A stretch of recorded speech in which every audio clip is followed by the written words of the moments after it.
Grand Rising, beloveds, we meet again.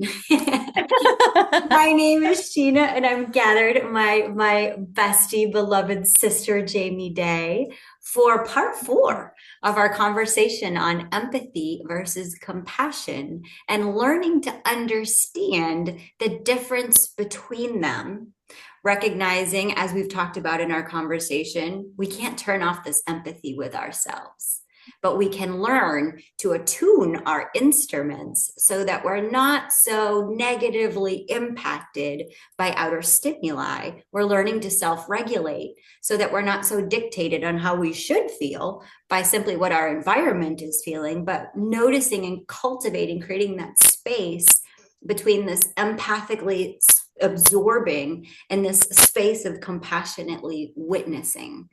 So today we're going to deepen our conversation a little bit more and talk about some of the gifts that are activated through our empathic selves and some of just the ways that we can feel this direct connection with our environment through the gifts of being a highly sensitive person. So I'd love to just kick it off with you just introducing yourself into the space yet again, maybe just gathering us energetically into this space.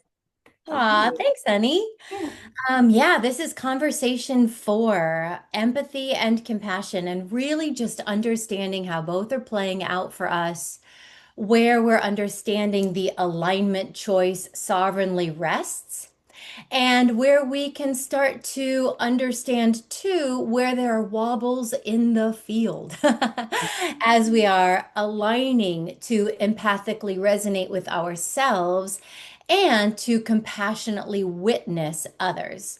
Um, We've shared a lot about understanding the difference of empathy and compassion, understanding how they may be showing up in our lives and our relationships.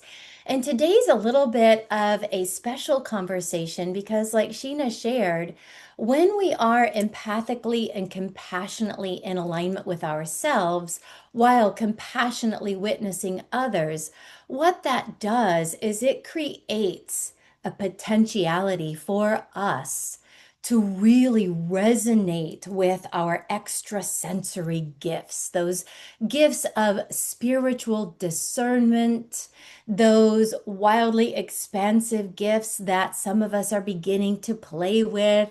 Some of us may be wildly adept initiates at bringing them on, but the tangible third dimensional world is one thing, and we honor that and we are grateful for it. And yet, when we're not so depleted by empathically giving and trying to be in these relationships where we are holding empathic energy for others, what it does is it opens us up to really resonate with this world in a multi-dimensional way. So we can see, hear, feel, and know that which isn't like quantifiably proven as material or as what our third dimensional science and history would want to convince us is fact. So there are so many gifts to this high level connection to empathy when we are in a place that we can understand what's coming in because we have the space and the energy to entertain it. Mm. So I hope that makes sense saying it like that. Yeah, I love that. Yeah. So what Sheena and I thought we would do today is align and attune and create our group soul. And then we'll start to play in this conversation just about all of the infinite potentials that come forth when we have the energy to really open up to them. So let's align and attune and allow. Now, remember, this is the co creation of our group soul process that we've done for our other three temples. It might be the first time you're doing it. You might have done this with us many, many times. But remember, this is our way that we align our physical body to attune with our energetic body, our chakras, and our layers of consciousness to allow that pure spiritual energy in. That is one aspect of the group soul. Another aspect of the group soul is it creates a wonderful protective sanctuary around us so that only aligned energies come in to support us through this process. Anything else you'd like to share about the aligning and attuning process? I think what you've shared so beautifully before is it is that active process of turning the observer on. So we kind of allow that ego to take a back seat. So just our energetic presence is sort of activated by the environment, which I think is just sort of a loving way to feel held in the space without knowing. We already know this stuff. We don't have to prove anything, but just sort of allowing that ego to take a back seat during this practice. Yeah, well said. It softens the ego so our higher self, our soul light can come on and really just hold us in this nourishing embrace. So, we're going to be working with the imagination of the soul. This is different than the imagination of the ego. And right there, I'm guessing you're feeling the differences, the energetics of each. So, the imagination of the soul is going to gift us so many visuals. We might have different things come in, a smell or a sound or a taste or a feeling of recognition, of remembrance. It could be an activation coming in to gift us an opportunity to step into a different level of multidimensional awareness. Let's let colors dance through our field. Let's let all kinds of just beauty and mastery join us in this space. So, the first thing that I'm going to ask you to imagine is a wonderful emerald light. And this emerald light, you're going to direct it into the back of your heart chakra at the middle of the back.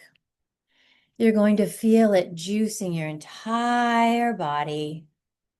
And then you're going to feel it pouring forth from the front of your heart chakra, the front of your chest. This emerald light, this emerald ray is unconditional love. So, right here, notice what you notice in this space, like Sheena so wisely shares, of being the observer. What do you observe? Calling in unconditional love into your heart chakra.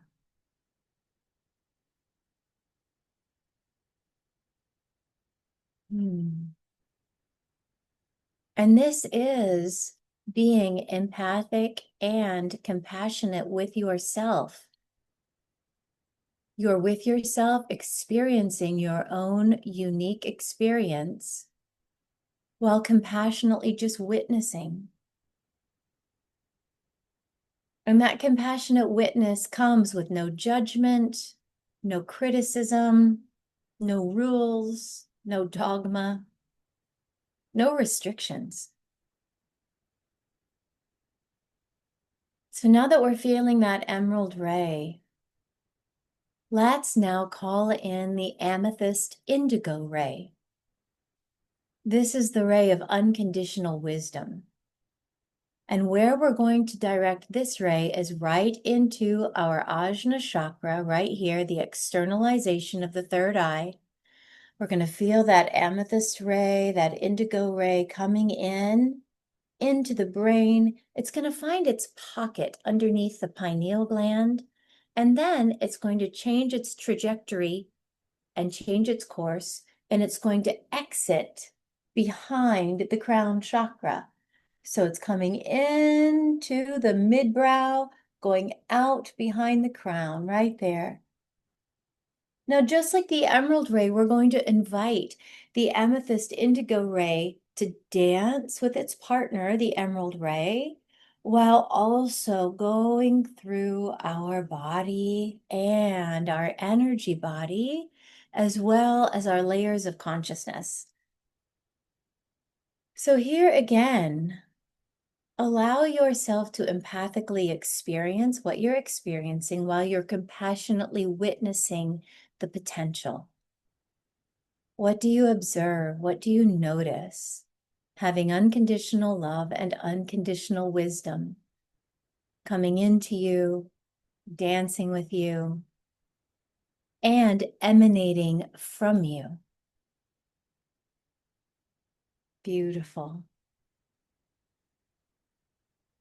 Now we're going to direct those rays of consciousness up through the activated crown, all the way up above the head to your higher self soul light. At the higher self soul light is a white ray of light. This is the ray of pure soul infused energy. Allow that white ray of light to just cascade and shower down around you, holding you, comforting you, nourishing you. Now we witness the emerald, amethyst, indigo, and white rays of light communing together, spiraling, soaring, dancing, playing. And again, notice what you notice.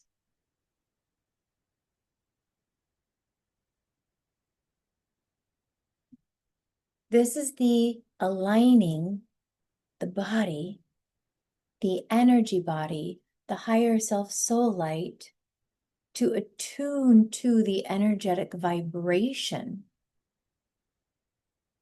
of this communion. Now we will continue our process and we will step in. Maybe you're already seeing it. It's a pillar of light. Let it be whatever color comes to you or colors.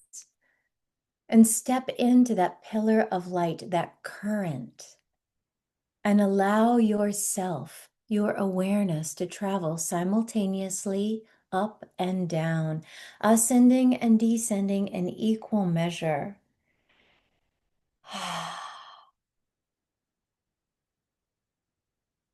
As above and so below, we connect all the way up to source, whatever that is for you at this moment, at this time. We connect all the way down to center, whatever that is for you at this moment, at this time. But we feel this expansion, this connection. And yes, I've called it a vertical pillar of light. However, this light knows no time nor distance. This light has no boundaries. So as you are connected to source and to center, begin to open into that field of oneness.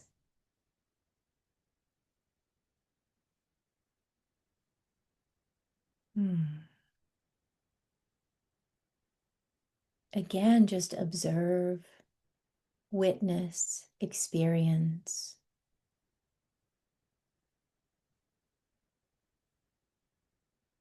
What visuals are coming in? What thoughts and feelings are present? What memories are flooding to the surface? What sensations are asking for your attention?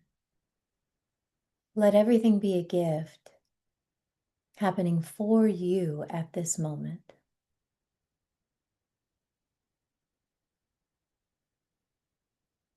Now, we create the prayer of our sanctuary. We call forth the intention of the greatest and highest good to come forward for ourselves, for each other, and for every living thing throughout all time and all space.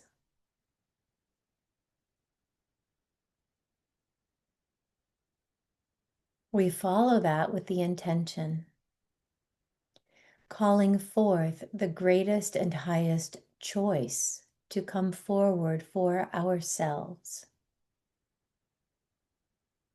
for each other, and for every living thing throughout all time and all space.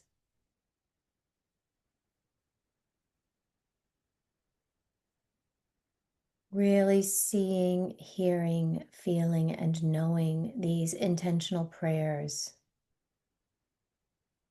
experiencing them while witnessing them going out through this web of oneness that is you, that is me, that is all of life, and being received.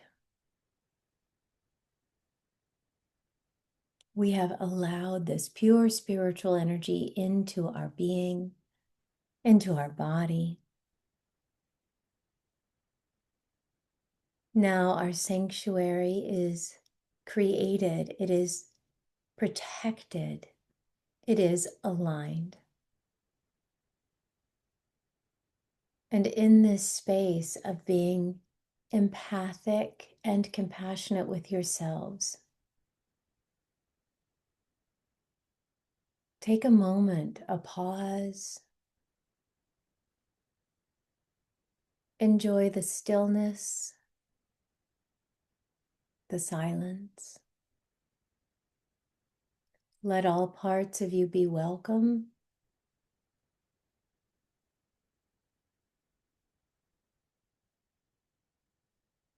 And let the beacon of your heart and soul call forth all aligned and resonant energetics, whether they be spirit guides,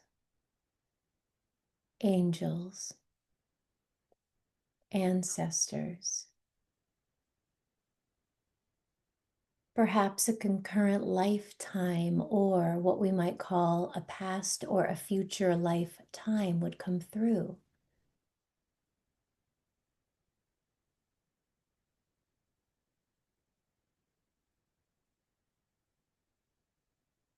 Let your cup be full because you have met your own needs. And gift yourself permission to just experience and experience.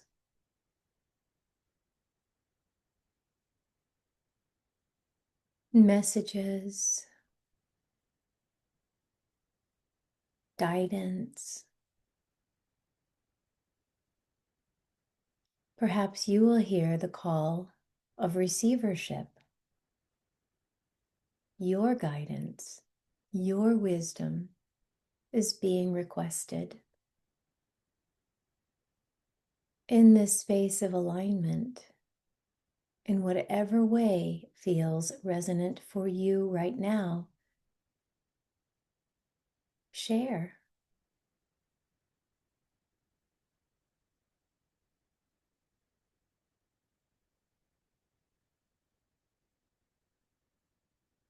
This is our space of magic, of mastery, manifestation,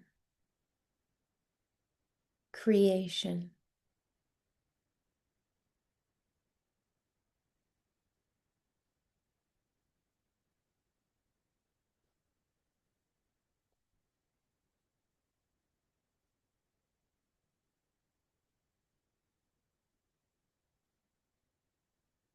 Your body may begin to communicate with you.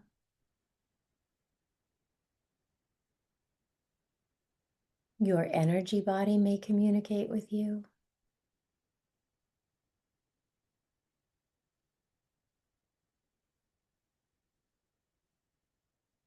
Allow this heightened sense of awareness to be present,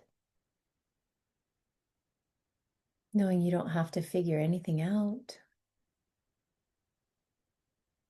There's no test you have to take proving that you've made sense of what's coming in. Just let it be there.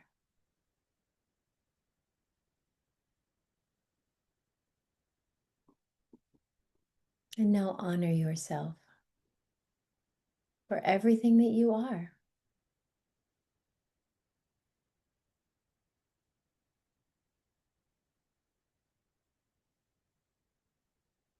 And if you'd like more time in this space, put us on pause.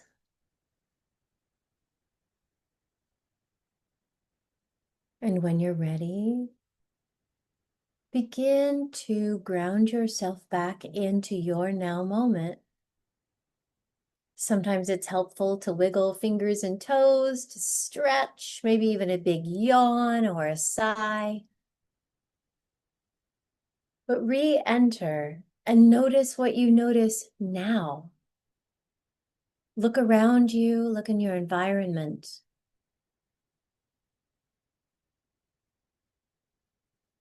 What are you observing? What are you experiencing? What are you witnessing?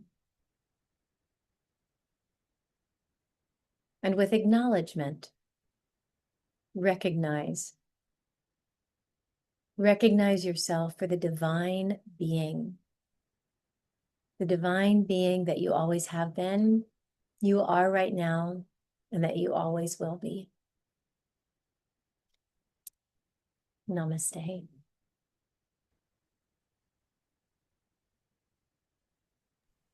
I mean, you always take me on a journey, but that one, oh my gosh, I didn't know if I'd arrive back in the space. Oh, that was powerful. That was potent. Thank you for putting so much loving intention into our energetic hygiene, because I think that's such a beautiful place to begin this conversation around the gifts of our extrasensory perception that become activated when we protect our field, when we set the intention that we are protecting our field, that we're aligning with the highest and greatest, and just the ease and the peace that arises from that space is so potent. So thank you for just creating that beautiful field of protection for us to dive and jump into this conversation around these gifts, these expanded ways that we are perceiving reality, that we are perceiving this experience. So thank you. Oh, thank you. I think something that just popped into my mind to share is that whether we identify in this now moment as being someone who sees, hears, feels, knows that which can't be, proven in the material world, chances are we can think back to a time when we were. Mhm. As children, we still had all of these talents online. Mhm. And for whatever reasons, be they good, be they anywhere on a spectrum of understanding, we could have been subjected to them being taught out of us Mhm. to survive and for someone else's perception of how to thrive through this humaning experience. And if that's the case, if that does feel resonant for you, like Sheena and I always suggest, you are so worthy of resourcing the support that you sovereignly choose that you need. And it's not saying there's anything wrong with you or inept or lacking, but it might be really beneficial to sort of work with a very adept practitioner or therapist or healer or a guide to connect back into that inner child. Mhm. Because for some of us, connecting into our childhood can feel, it can feel like a place that maybe we're not ready to go for a lot of great reasons. So if that tug is happening intuitively, that intuitive tug is, kind of making itself known in this moment, let us just once again remind you, you're worth it. You're worth it to really dive into that inner child work to reconnect to those sides of yourself. Yeah. Yeah, for sure. Sensitivity for many of us has been told to us that it's some kind of weakness and it's not something that we should express outwardly. And there's so many belief systems that we can be indoctrined around this idea that super sensitivity is somehow not our superpower. But I Yeah. love to kind of bring it back to its inherent gifts, that it can be our superpower when we're not scanning the environment out of hypervigilance for what could go wrong, but we're actually self-regulated. And now we scan the environment and we empathically connect to bliss and to joy and to the peace and to the ease that's in the room. And what a gift from just activating that power, that sovereignty of self regulating, so that we don't have to be awakened to signals or signs of danger, that we can rise above that and we can be regulated enough to see there is so much beauty in every single moment when we're not looking for the lowest vibration there, but we're actually just experiencing our oneness with all of it. Yeah. Yeah. And the collective codes of what's considered acceptable. Mm-hmm. They're powerful, and we've got to remember empathy falls into that column because when we are empathic, and going back to review a little bit of these conversations Sheena and I have had, when we are constantly in that place of being empathic with others, remember the byproduct of that is we're exhausted, Mm-hmm. overwhelmed, we're overwrought. Mm-hmm. We can have a sense of despondency because we're so depleted that even doing the basics of our everyday humaning responsibilities seem wildly overwhelming. Mm-hmm. And, we can scratch the surface of that in a lot of different ways and say that was intentional. And I don't know how beneficial that is to this conversation. Yet, being empathic is still so socially and culturally supported. Mm-hmm. So think about it. When we're that distracted, it is really challenging for us to tune back into these superpowers because so much of our energetic output it's on a flow. We are literally we're bleeding our energy out at such a rapid pace that little to none gets reserved for us. Yet, in this space of energetic receptivity for these extrasensory superpowers and talents, we it is our birthright first and foremost. Mm-hmm. It's part of our divine blueprint. So even the people that prescribe to be the densest of the third dimensional linear density, where they say all of this stuff is either hogwash or it's bad, or we might have even heard it's evil. Mm-hmm. I want to dispel that word too. Evil is the energy veil. It's veiling the right use of energy. Mm-hmm. So that word has been wildly misappropriated in a lot of different ways. Um, but being empathic in these relationships where we're constantly giving our energy to others to try to hold them in their emotional, mental, physical, spiritual resonance, to try to fix things for them, to make other people our responsibility instead of being responsible to them, to just show up as our best selves, we become responsible for them. I'm not talking about the parent-child currency. That's a dynamic unto itself, and that's something that's very unique to that relationship that's not empathic. It's part of that, secure attachment for parent and child when our children are of a certain age. Now, when they're 32 and we're still relying on that parent-child currency, that may be some time to reorganize that relationship. But yeah, we want to be empathically with ourselves, right? So that our cup is always full and we've got the energy to redirect back to us so that we can compassionately be with ourselves and compassionately be with others. But what this does is this creates the opening, the invitation into all of these different realms of existence. And like Sheena used the word bliss. These are these realms of bliss, of oneness, of unity, of traveling through the ethers to connect with all of these aligned beings. So I'm going to turn it back over to you, Sheena. You are so divinely connected.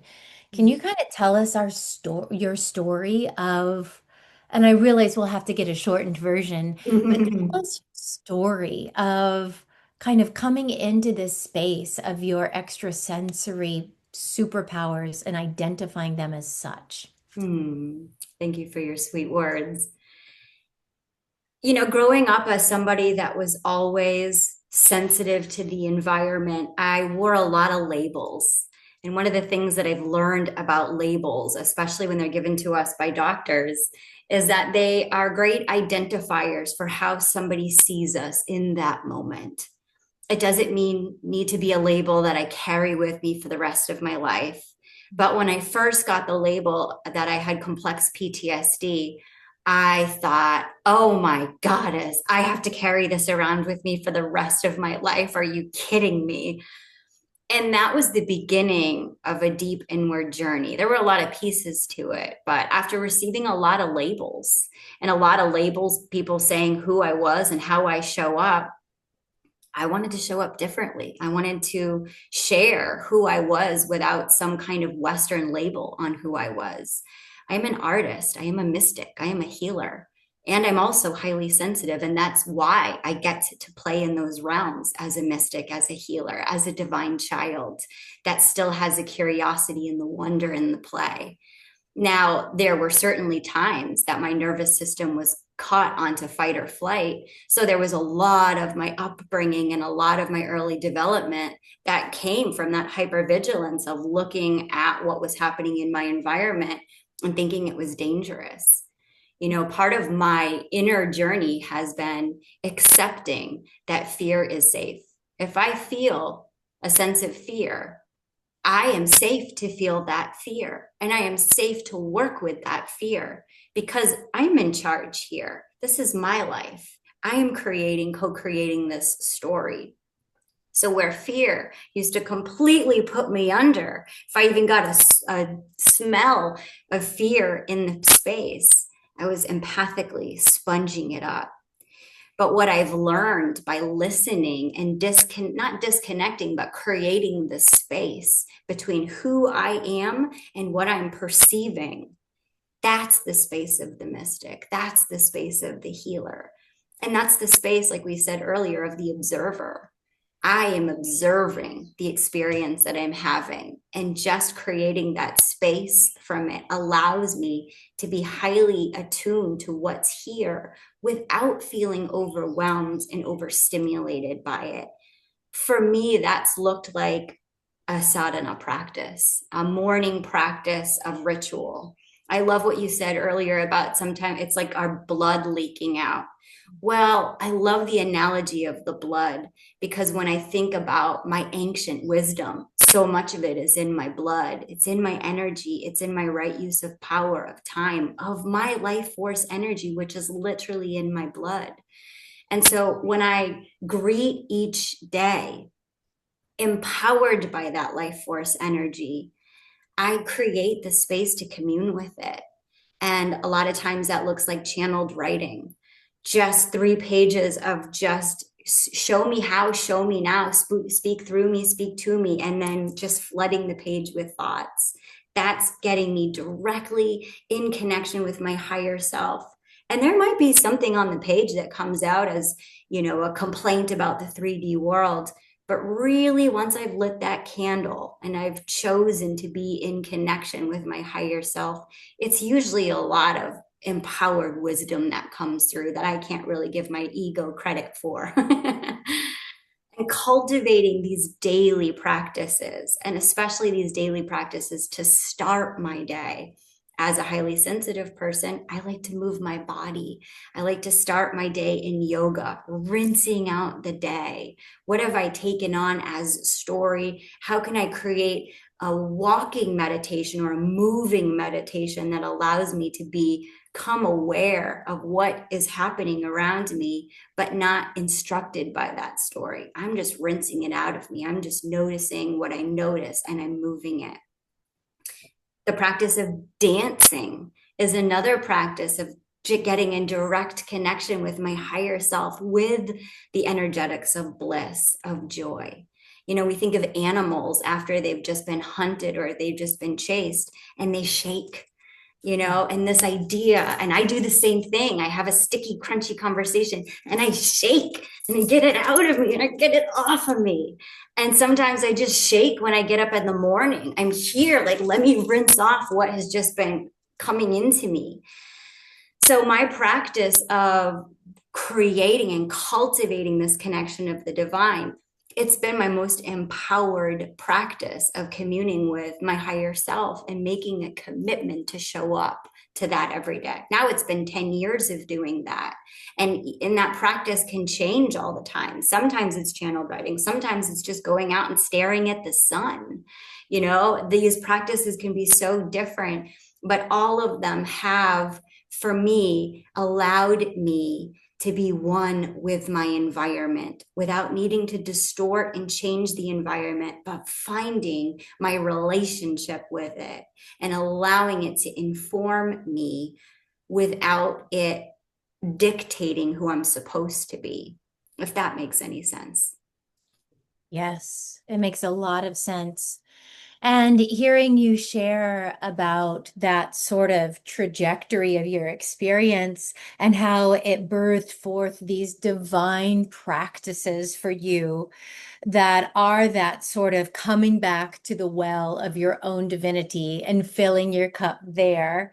It's such wonderful and sage wisdom to share because so often we can get empathically embroiled in the goings on of the day. And that includes everybody else's stuff that then becomes our stuff. And then we forget that these divine opportunities that maybe we had even scheduled in, they become less of a priority. And yet, when we stay in this compassionate space, we get to maintain ourselves and our practices, our prayers, our movement practices, our getting our feet in nature. They do step back up on that list as priority number one because we have the energy to allocate toward them. Something that rang true for me as I was listening to you share is I feel like a lot of my extrasensory gifts came back on when I started unspooling the need to meet expectations, especially my own egoic expectations.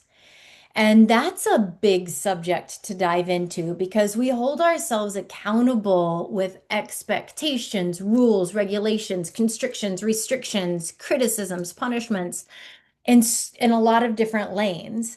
So I can think like, when I started this journey of leadership and doing the Divine Mommy groups and really diving into that side of service, I was still under the illusory oppression of what it was to be in leadership. And there were so many expectations I put on myself. And, I was luckily there was enough of me and my integration of my soul that I was able to hear so many messages so that I could keep on the path. But it's been a process of shedding in an almost a daily way, sometimes multiple times a day, of shedding these empathic expectations that I had put on myself, that I felt like maybe others had put on me, that I had then adopted as my own. And as I have really let so much of that go over the last 10 years, my ability to connect into the realms, to spirits, to my God, goddess consciousness, everything from that to talking to the plants, to communicating with the animals, to working with the elementals and the magical beings that are all around us. It's just exponentially grown. And I give credit to that choice to pull back the cords of empathy, allowing myself to be empathic with me, and just really compassionately engaging with the external world. And so, and for some of us, that may feel a little bit scary, because once you do open the potential, you kind of think like, wow, where does that portal end? And the answer is, I don't think it does. However, as a very wise and knowledgeable being, you have the opportunity to sort of titrate your own system, meaning you can take the baby steps that you choose to take for yourself when it comes to receiving this wonderful information, this communication, this connection, guidance. All of this with these unseen realms that kind of fall into what Sheena and I are saying are these extrasensory superpowers. So I say that because I know some people, we've already touched on this, but to touch on it again, some people, some of us may have been so splintered away from that side of ourselves. And then to survive that environment of those relationships, we too had to take on the belief system that those parts of us were bad or wrong, or just maybe not worthy. So make sure that you give yourself the time that you decide you need, that you discern that you need to step back into these realms of just opening up to these superpower gifts. I love it so much. And, I know for me, growing up in a Catholic household, I was taught that heaven is outside of me. I was taught that you show up to an institution and that's where you learn and that's where you have your connection with God. Mhm. But ever since I was a child, that just didn't feel true for me. My connection with God was everywhere, in everything, all the time. And even when it wasn't as conscious as it is now in the way that I work with it, just as a child, like I had the knowing that we can have a direct connection with God that doesn't need a middleman. And I think that's so much about what this work is it's rebuilding and strengthening that connection with God, your God self, without needing a middleman and without needing somebody to have the same belief systems that you have around who your God is or how it shows up or how special they treat you. We get to have our own personal, unique relationship with our higher self, with our multidimensionality, and with all the guides and guardians that come through for our journey.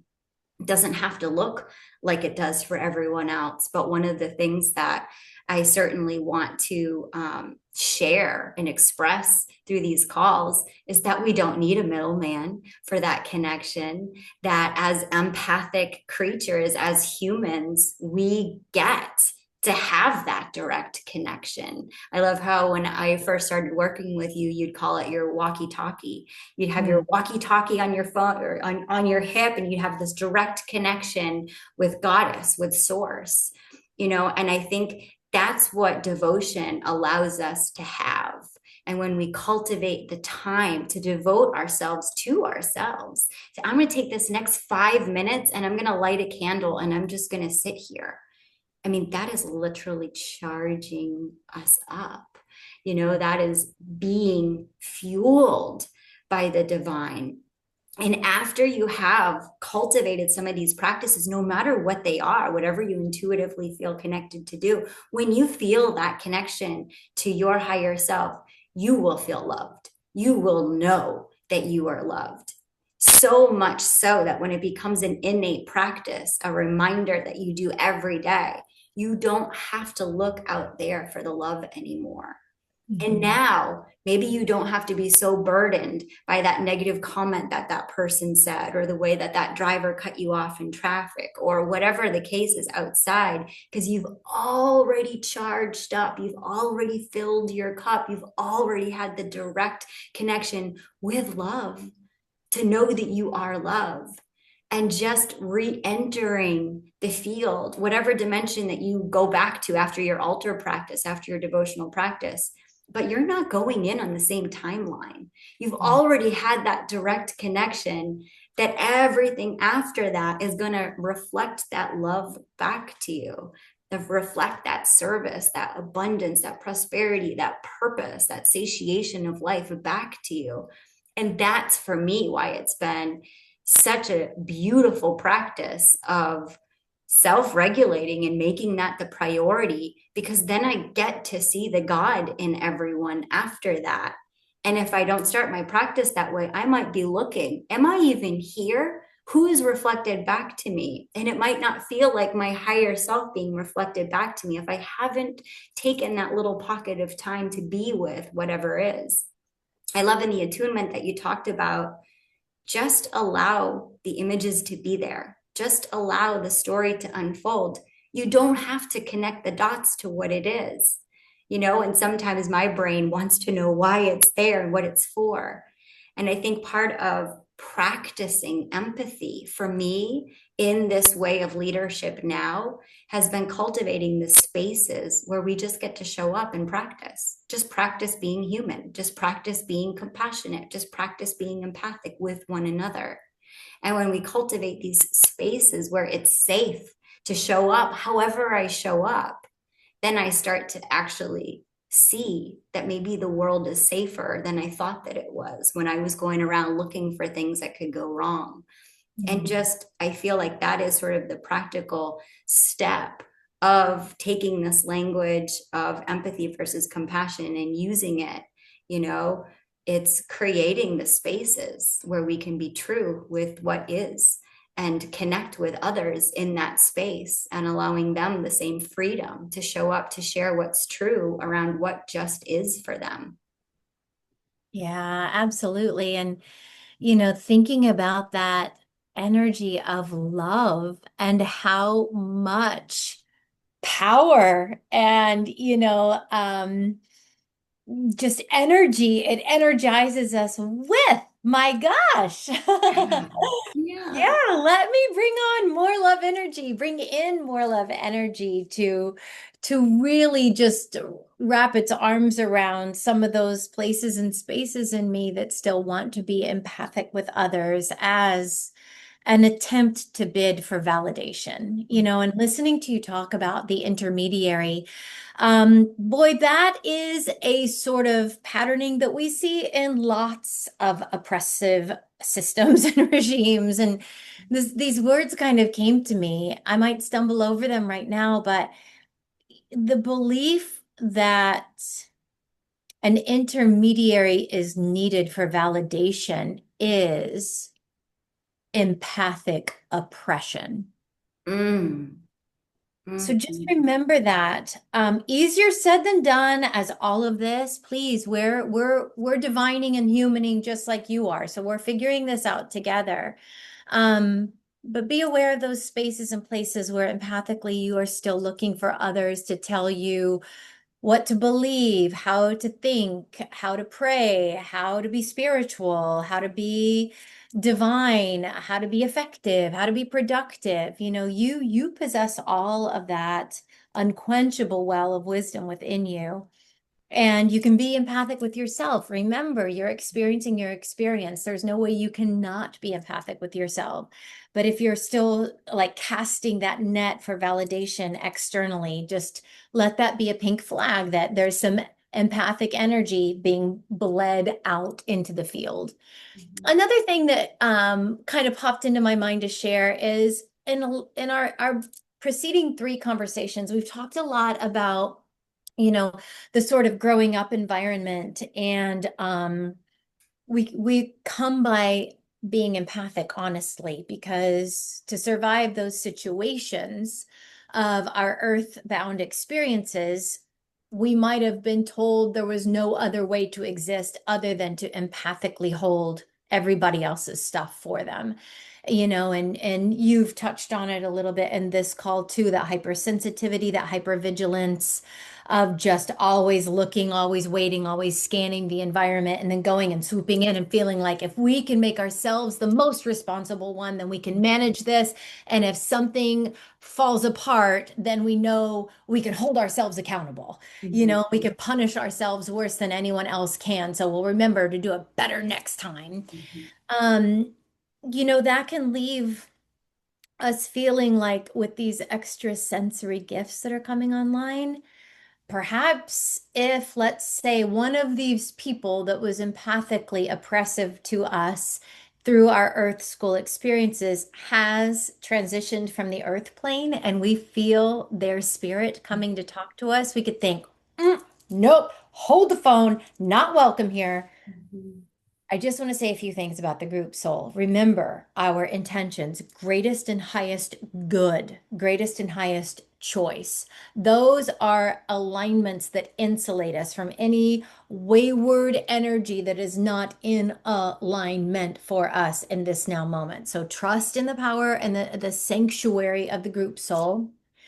The other thing too is if you are feeling like, I'm going to just say it hypothetically, if grandma is coming in and grandma's really, as you're reflecting back on your earth school experiences, your earth walk, if grandma doesn't feel like an aligned entity to be dealing with, connect higher self to higher self. Mhm.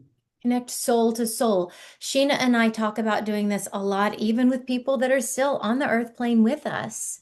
That may be the only compassionately resonant way to maintain communication with someone right now or forever is connecting to them higher self to higher self.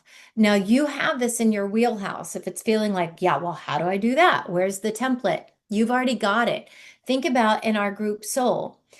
We connect heart to heart, ajna to ajna, soul light to soul light. We didn't do that in this particular group soul that we just did. That's just coming into my consciousness. So guess what? We're going to do it right now.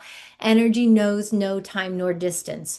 So you can align and attune and allow with yourself, which is what we did at the beginning of this phone call. And our other three compassion and empathy conversations, we created the group soul energetic. So let's do that right now. Connect into the heart, feel that emerald ray. Eyes open, eyes closed, eyes dancing and looking somewhere else. Now we can do all things all the time. Connect heart chakra to heart chakra, emerald ray to emerald ray around this temple space, beginning and ending with you, with all beings known and unknown. Yeah. Follow this by the ajna. Connect amethyst indigo ray to amethyst indigo ray around this temple space, beginning and ending with you, with all beings known and unknown. Yeah. You feel that? What are you observing? What are you noticing? Go up to the higher self soul light. Connect white ray to the higher self soul light of every being known and unknown, beginning and ending with you in this temple space. Group soul. Now, just go back up and travel to source and center. There's no need to intentionally connect, for there we are one. Okay. So you've just connected and communicated with, whether you are aware of it or not, with the higher self soul light of everybody in this temple. And I say everybody, and that includes all aligned beings of light, angels, ancestors, guides, etc. So just for right now, I want you to, I'd mentioned grandma as a hypothetic relationship. I want you to think of someone that maybe you don't feel 100% comfortable communicating with through the earth plane. It could be somebody in your family, it could be somebody outside of your blood family relationships. And now just imagine them standing with you in this temple space and connect to them higher self to higher self. Allow your higher self to talk to their higher self. Allow their higher self to talk to your higher self. And if there's a part of your egoic brain saying, well, I'm just going to stay down here, I'm not going to become part of that. Listen to what your ego needs, meet your ego's needs, and see if it feels okay to open just a little bit. Becoming sovereignly part of this connective communication. Now, here in this space, this is extrasensory awareness. These are extrasensory superpowers that we're employing right now. So if you thought we were talking to other people and not you at the beginning of this talk, no, it's you. We all have these abilities. Right now, speak higher self to higher self with this other person or being. And anything goes. You can say whatever you need. It's coming through the lens of your higher self. So remember, your ego is not going to dictate this conversation. Your soul is going to lead this conversation. Now let that person talk back from their higher self to yours and hear what that energetic wants to share with you.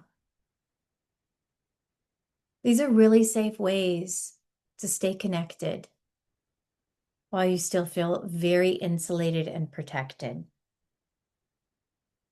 And it's a great way to stay compassionately connected and not empathically connected with others.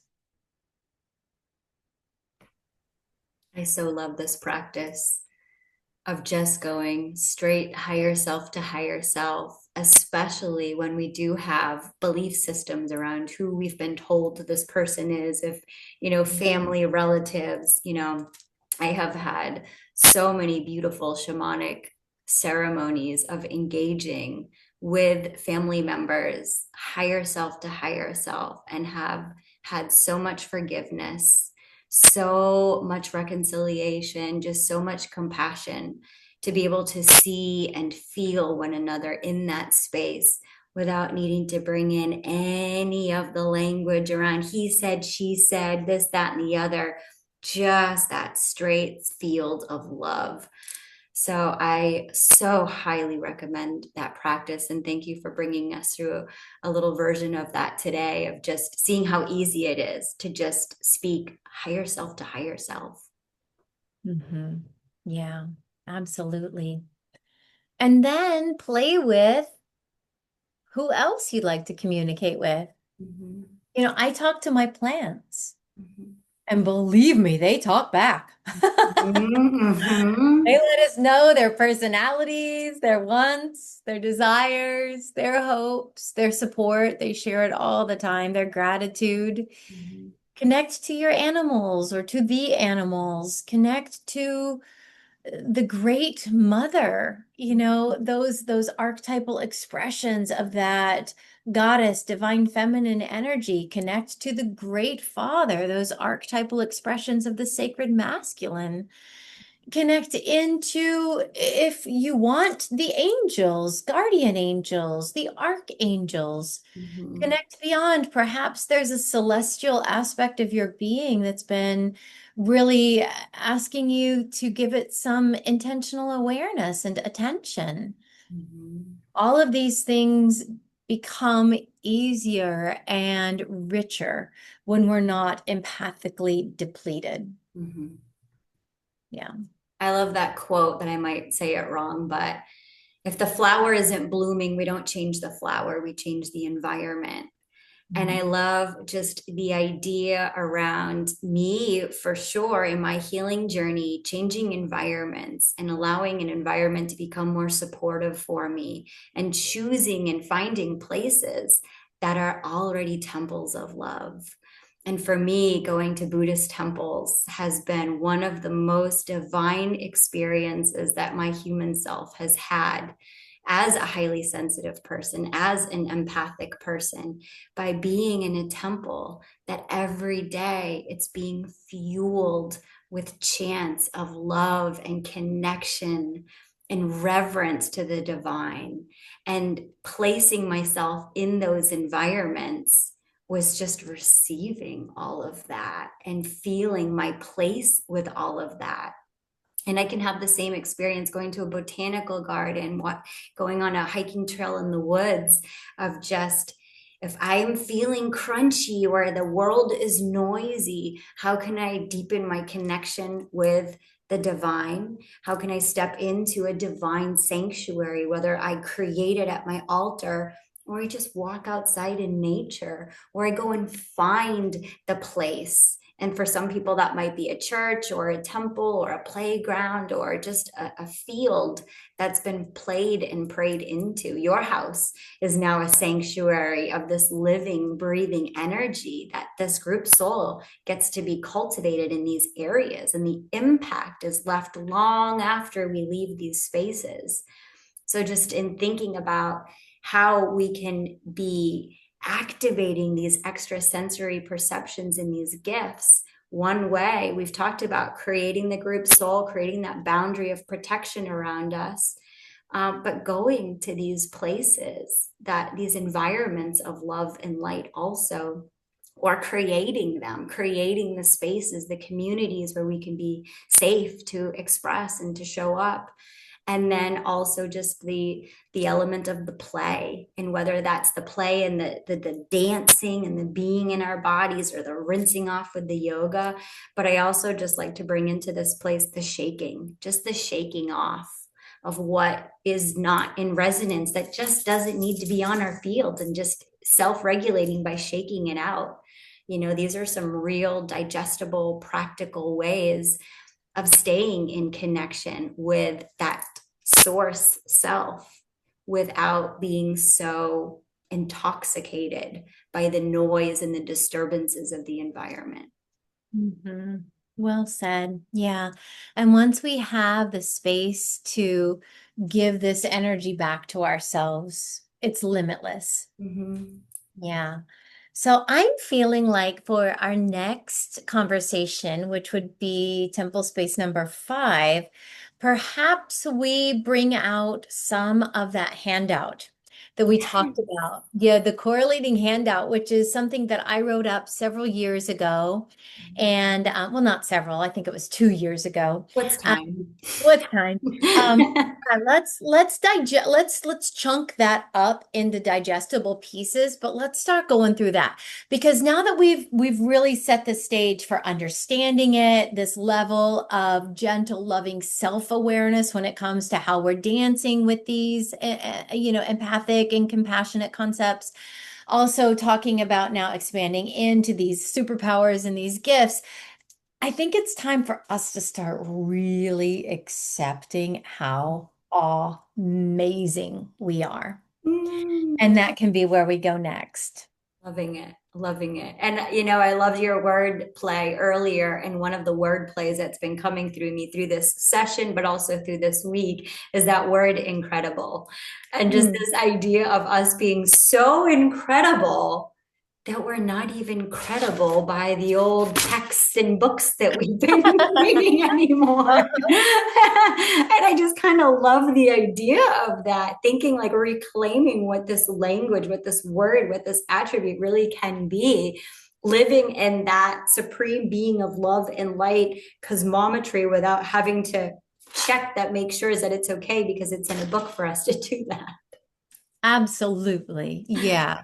Yeah, you are your most credible source for how wildly incredible you are.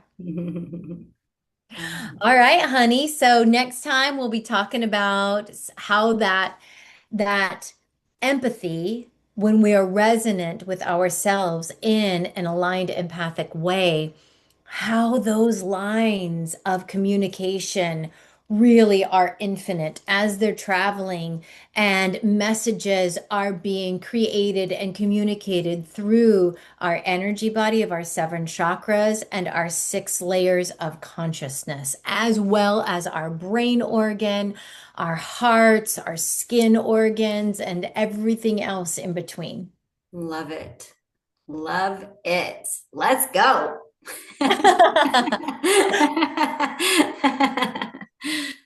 So, thank you for joining us. Thank you for sharing your reflections, whether it's in the comments or it's in our virtual temple, the way of namaste. But we're sharing this because it's time to be just coming back to the incredible nature of who we are and reminding one another of their superpowers and acknowledging that sensitivity as one of our superpowers.